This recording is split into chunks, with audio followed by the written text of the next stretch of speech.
Welcome to Navigating Now. This is episode 222, coming at you live from Thoughtium's headquarters in Fulton Market, Chicago.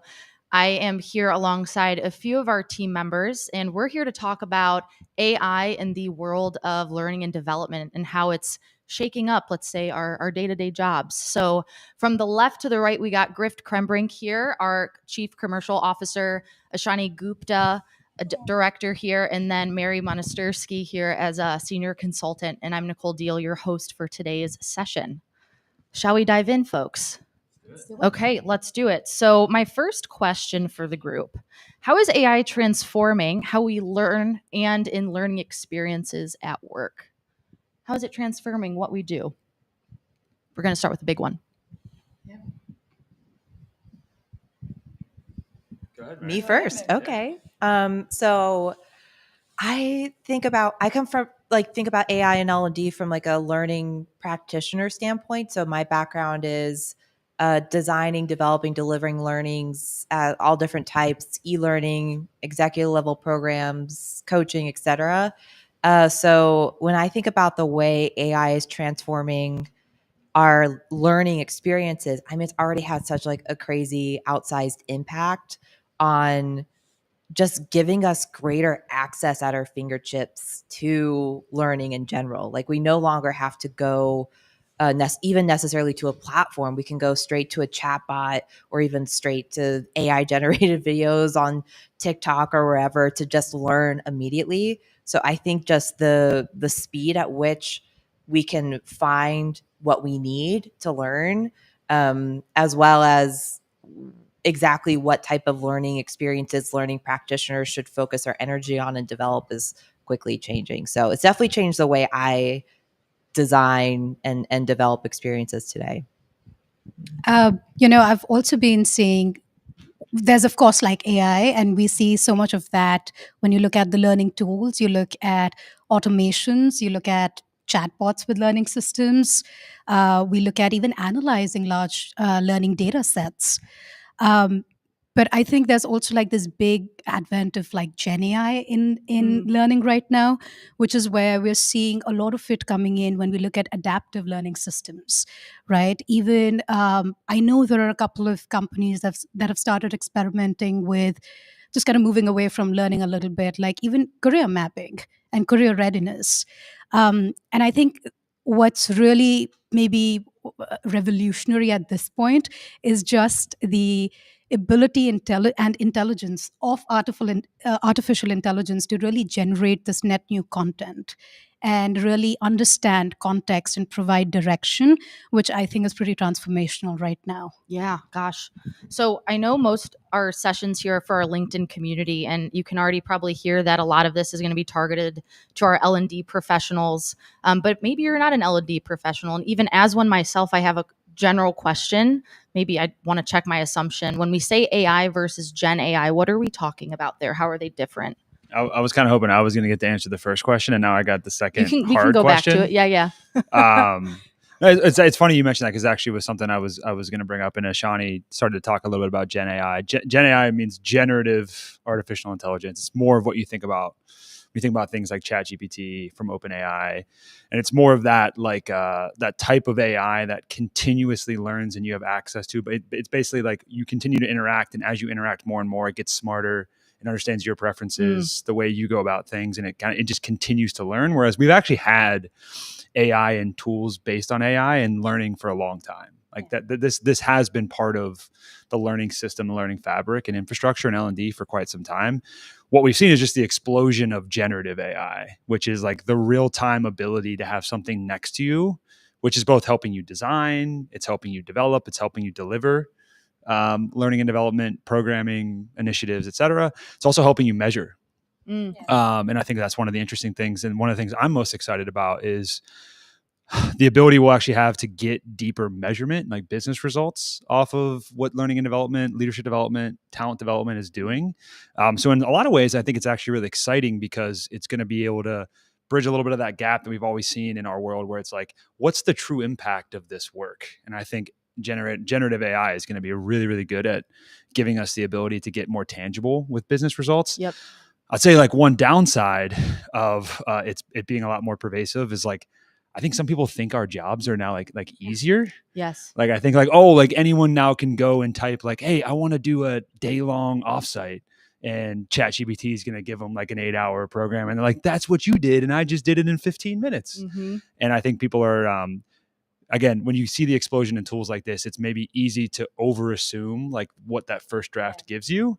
So I do think there's a little bit of a challenge where like people are going to think that some of the stuff we do in the design space like is actually a lot easier than it truly is. Yeah. Man, really good points to unpack there. I'd say one, success measurement. I feel like the L&D problem has always been, how do we measure success, especially at the business level? So it sounds like, Grift, you're pro success measurements coming from ChatGPT or other open AI and other generative AI tools. Oh, are we going? Is this like a pro and anti? Yes. We're just going to give you a bunch of like pro anti situations. The subtext here is there's going to be some people who have different perspectives. Yeah. And it's going to be great. Let's unpack it. I think it's like staying open to the possibilities. Mm-hmm.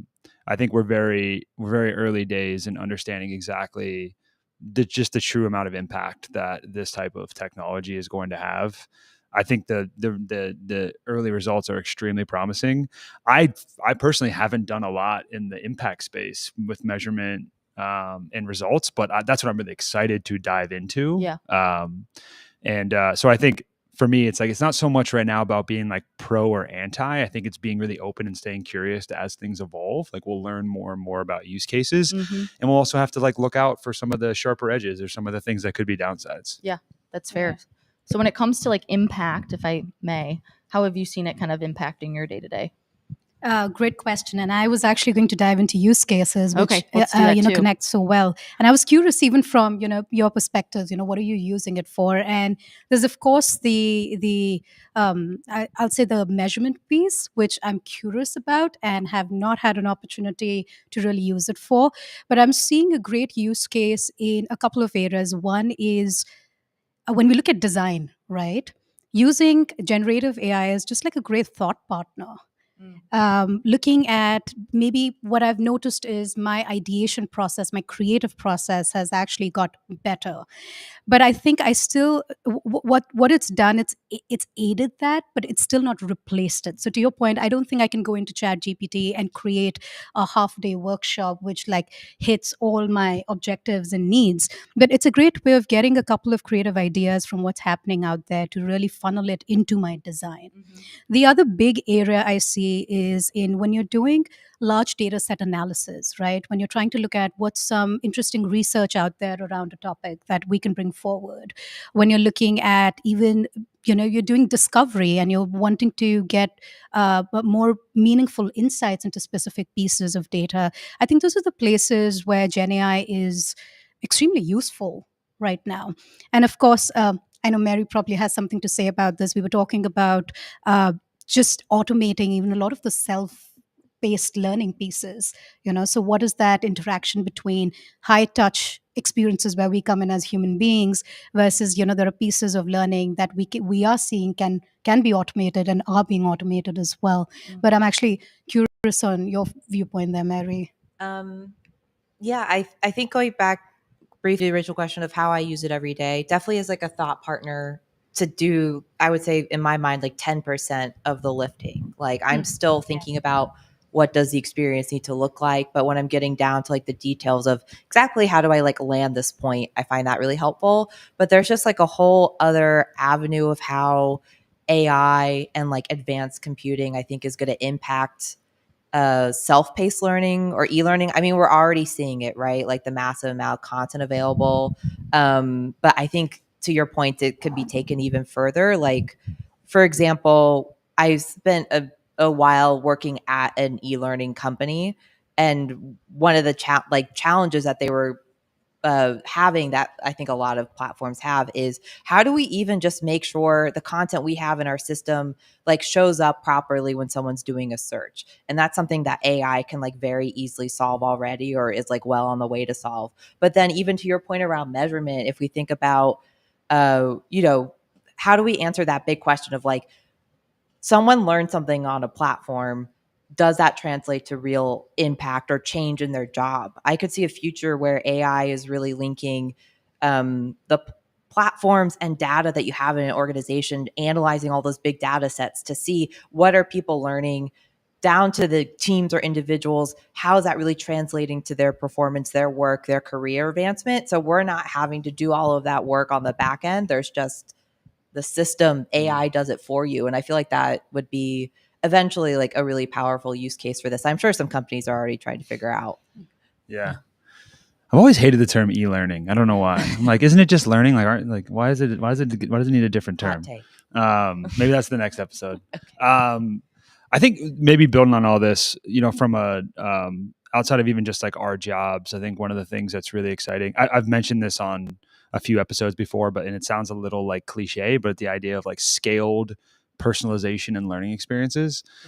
I think like things like generative AI, like they give us the ability to give people like really easy ways to branch learning, to go deeper in certain areas, to go past certain things, to group up with another, group of individuals or pieces of technology that allow them to go deeper and deeper into certain topics and pieces of content or simulation exercises or whatever it might be. So I think the ability to create at scale personalized experiences, probably for a lot cheaper than it's been in the past, I think is an extremely enticing and exciting endeavor. And so I think relating that back to like results and design, I think if we can start to really leverage the ability to have these like amazing disruptive, what I think still should be like human-centric moments to start learning journeys, like we're going to have these amazing tools that allow us to create accountability through scaled personalization.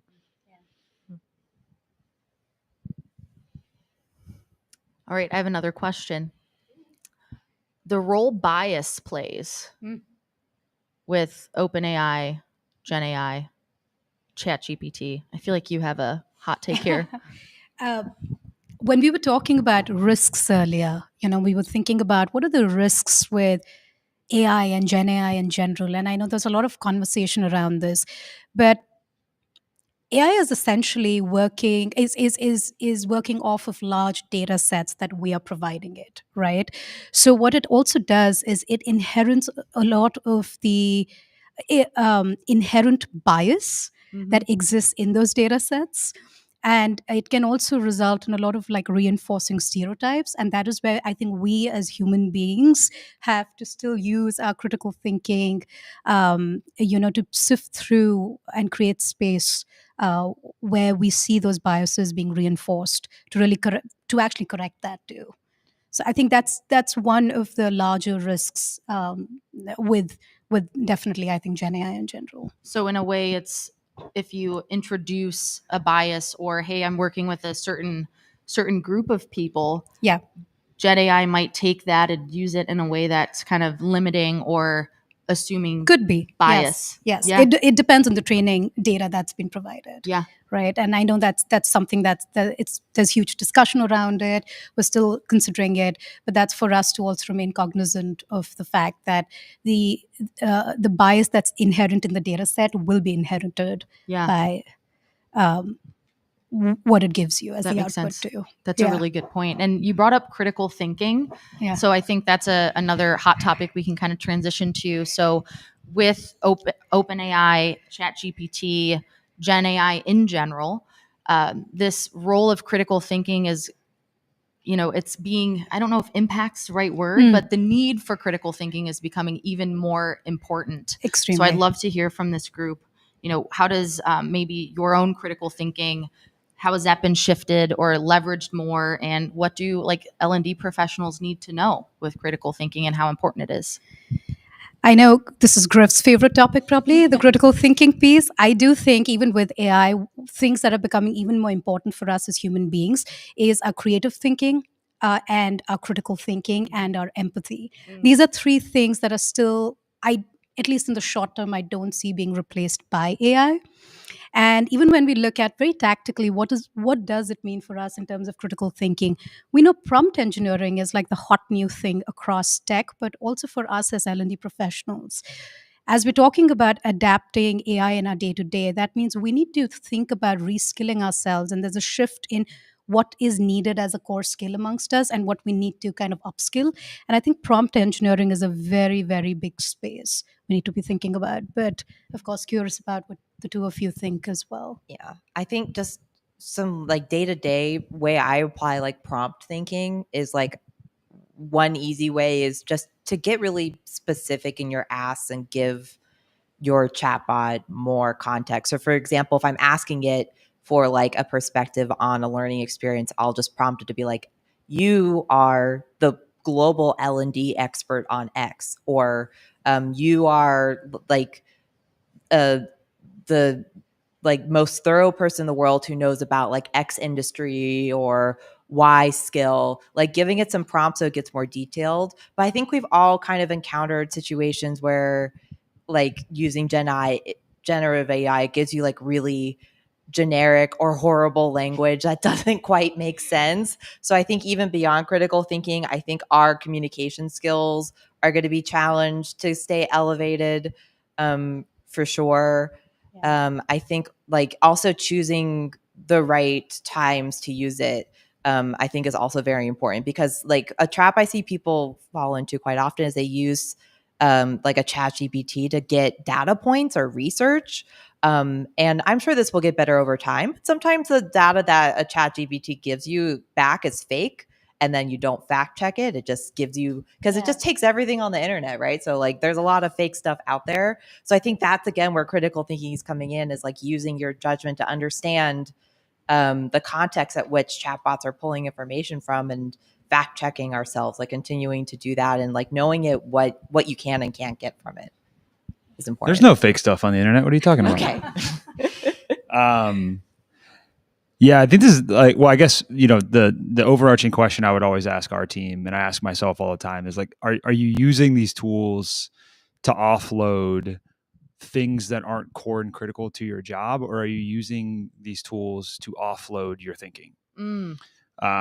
And I do think, and I've even been prey to this, of like getting into a hard thought cycle on something and just say, oh, well, I'll just go to this tool and it'll give me a bunch of things to pull from.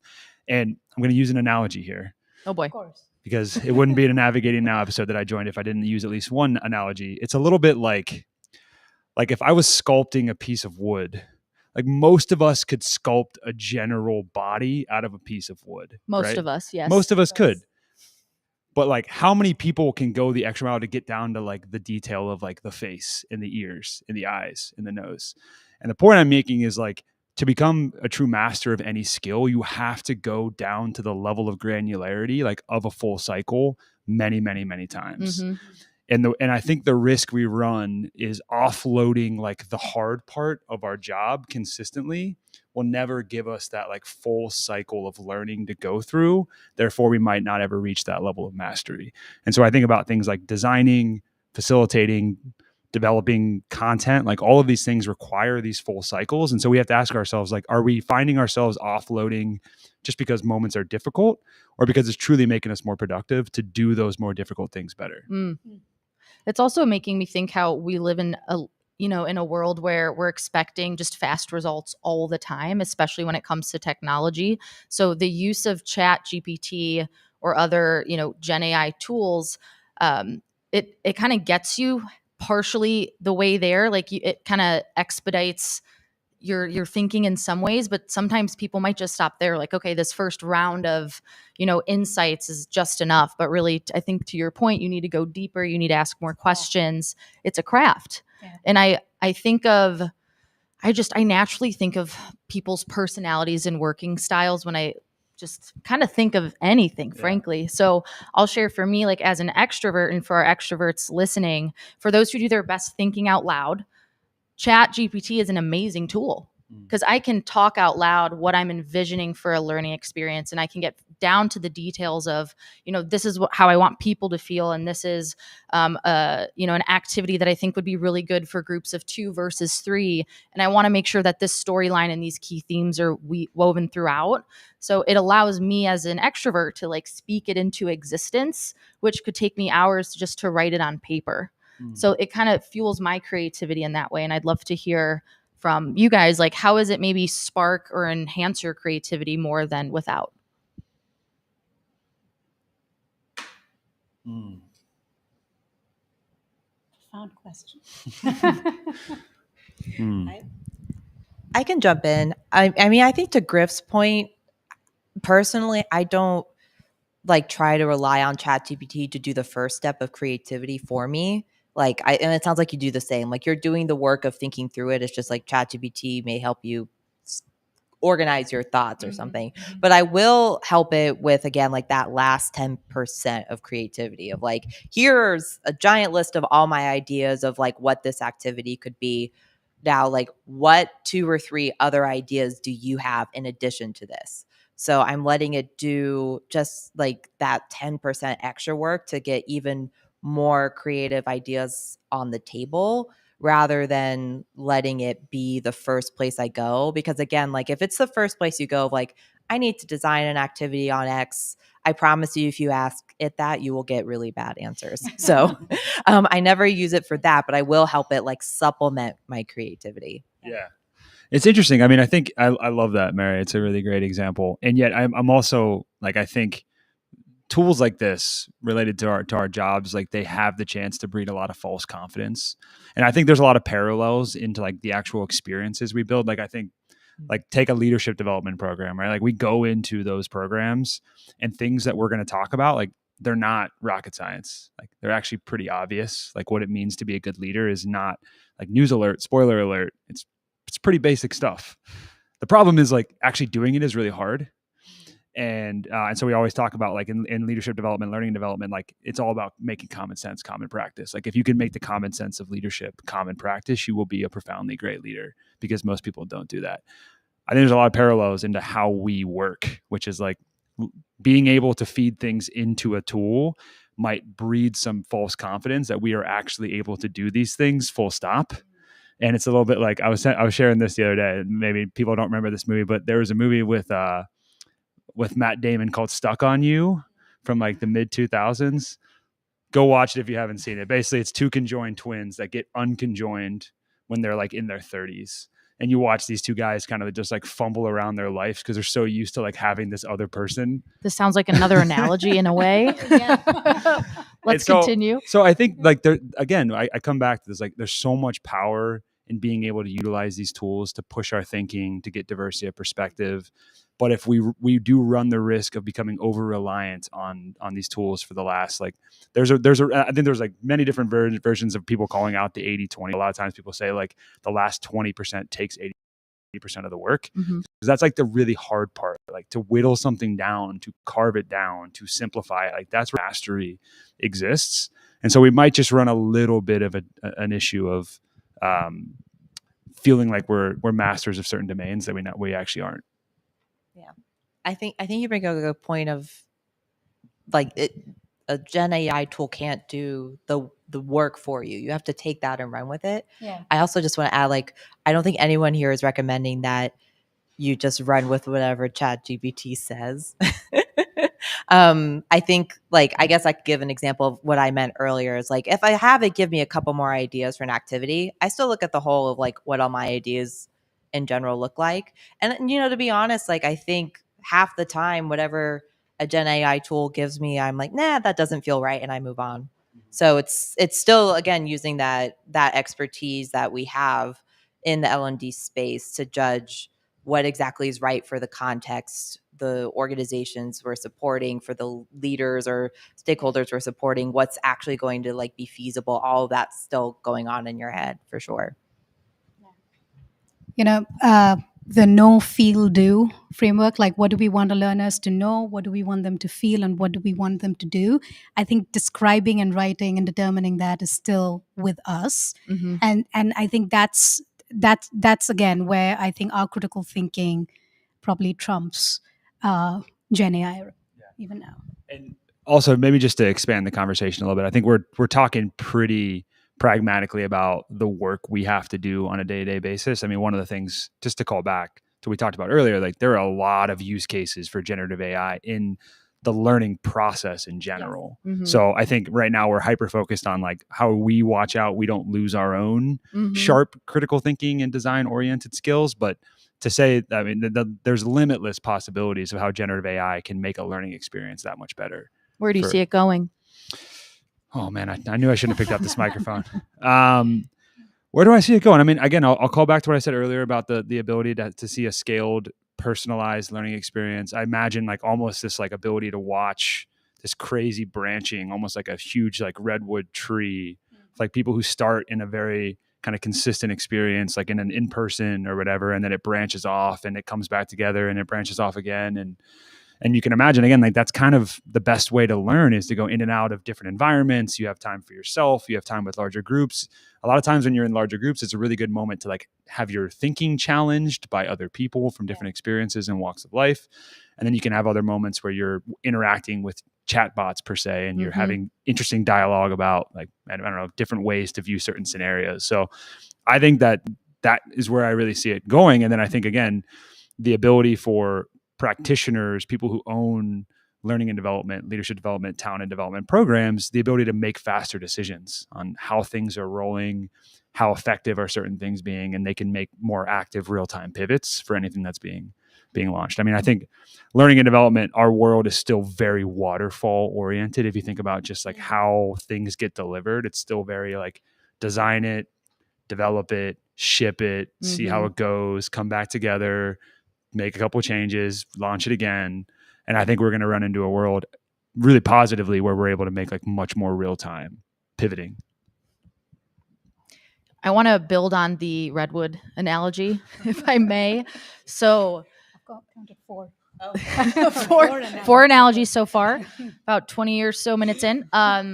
So this redwood analogy, I totally agree. Like there's going to be ways to kind of branch out. We're going to have self-paced, team-based discussions. Maybe there's smaller group activities. I think what you're getting at is this redwood tree allows for just ways to kind of go in and out of the content in just different formats. And I'm curious, we know what's underneath a tree and its roots. Like what is the foundation to this tree, and what happens if it's a little crumbly? What happens to all these branches? I mean, was that directly for me? It sure is. I have to continue on this analogy. I knew I should have left it at the stuck on you one. Well, I mean, I think again, and these are probably things that can interact with generative AI. But you think about like any good learning and development program or leadership development program, like it has to stand on a foundation of a company that truly invests in it and cares for it and makes time and space for it. So like some of the quote unquote roots to the tree would be like, does my company actually truly invest in this? Like, am I invested in as a person, not just as a resource? Is it really clear like what great looks like for me in my role or for me as part of this organization, whether that be like tactically in my job or transferably in how I show up as a human being?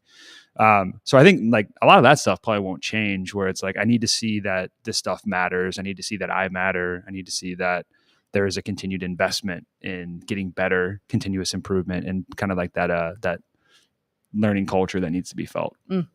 Great answer. That was a good answer. Shani, what comes to mind for you? Just in general. Just in general. Yeah, where this conversation's going. Well, to be honest, like in general, I feel that I'll go back to this point that I made. I think it's very important for us to become AI literate. We are in a world where this is a reality, and we need to learn to work with it rather than against it. But what we also need to recognize the assets we have that are still intact as human beings, and that is our critical thinking, our creative thinking, and our empathy. And we need to find ways we can be leveraging these 3 critical skills we possess as human beings while working with AI, GenAI, which is a reality today. So finding that intersection, that sweet spot is, I think, very critical. And I'll actually encourage all L&D professionals to start thinking about what that means. And again, it doesn't mean we need to go into revamping our learning systems and look at just changing it to an adaptive learning system. It could be something as small as, do you have a chatbot in your learning system right now? Start small is my advice. Think of the 1 or 2 things you can do this year to start adapting AI in the work we do. I love that. So start small, because it can be a little overwhelming. This is a whole new technology and just way of operating that we're all just getting used to. Last I heard it was about 20% of, I think, the US is starting to use GenAI, which is just a little little taste. Yeah, it's not too much. sure And it this is. was maybe a few months ago, Yeah. so things has probably shifted. But I love where Ashani went. She shared, what is one or two things that L&D professionals can do now to maybe not get ahead of it, but stay current and just start to introduce more of GenAI into just the work and what they do. So I'd be curious to hear Mary and Grift, like what's one or two tidbits, let's call them, for our L&D professionals if they want to start using a bit more of this in the learning environment. What would you recommend? I feel like you asked like a little of a two ends of the question, like what people can do in their job now to adopt Gen I, but also like what can people do, L&D practitioners do to just prepare for the transformation happening. I think how we apply in our day to day, I think Ashani, you put it very well, like start simple, can it just help like make work a little faster, a little better for you right now today.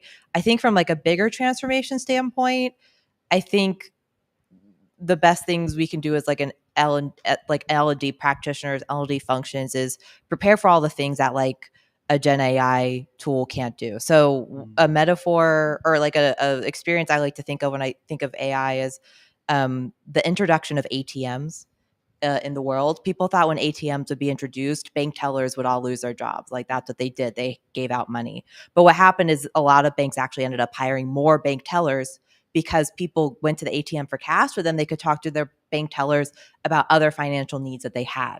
So I think for what this translates for L&D folks is don't focus on figuring out how to build a great e-learning or how to make a great video. Focus on how you can better understand your business, how you can see where business leaders are going to see what big transformations you need to drive. Build your skills in like financial acumen, learning measurement, those big things that you really have to understand context, really think strategically about that. Like AI is not going to be able to do for us for at least the next few years, who knows? So that would be my thought on it. Damn, that was really good. That was really good. That was really good. And I have to go last after yes, that? you do. Huh. I'll share two things. I think I shared this earlier that something I'm trying to do that maybe is helpful for other folks is stay open and curious. I think this is going to continue to roll out. And I think, one of the things we do is, the business we're in is in the business of change, right? And the hardest thing about change is that at times it can make you feel really dumb. And I think one of the main reasons we are so averse to change as human beings is because we don't like to feel dumb. And so like generative AI, like the first time learning about this stuff, like you're going to feel pretty stupid, and that's okay. But like staying open to the fact that we don't know and that you can get back into the learning space. Like we are learners, right? Like we are learners building learning things. Mm-hmm. So try to stay open and curious. I think the second one, I'll maybe piggyback off of what Mary shared is like maybe avoid just jumping in on like the bells and whistles of generative AI and think about like what are those like things of your learning fabric, leadership development fabric that you've been wanting to do for a long time, but have not been able to been unlocked without a power like generative AI. So not just like AI role play coaching. It's like, that's the one thing we want to do with generative AI, but like, what are some things that you've been wanting to unleash in your learning ecosystem that haven't been possible due to resource constraints, headcount constraints, et cetera, that generative AI could really help you make huge imprints on? Also a great answer. Not quite as good as Mary's, but that was pretty good. Yeah. That was pretty good. Well, thank you all for your time at this table. Some headlines. I think we're all in agreement that the content is a commodity nowadays. And what we really have to continue focusing on is designing and delivering the human-centered experiences. Human connection is such a strong focus that OpenAI will not be able to come close to how we bring that forward into our experiences. And that OpenAI is not replacing us as workers, but in some ways it's going to help shape how we work and what we do. So thank you all yet again. This was episode 222 of Navigating Now. Thank you to our LinkedIn community. Special shout out to our L&D professionals who gave this a listen. You can find us every Thursday at 3 p.m. Central at Thoughtium.com/live. Thanks all.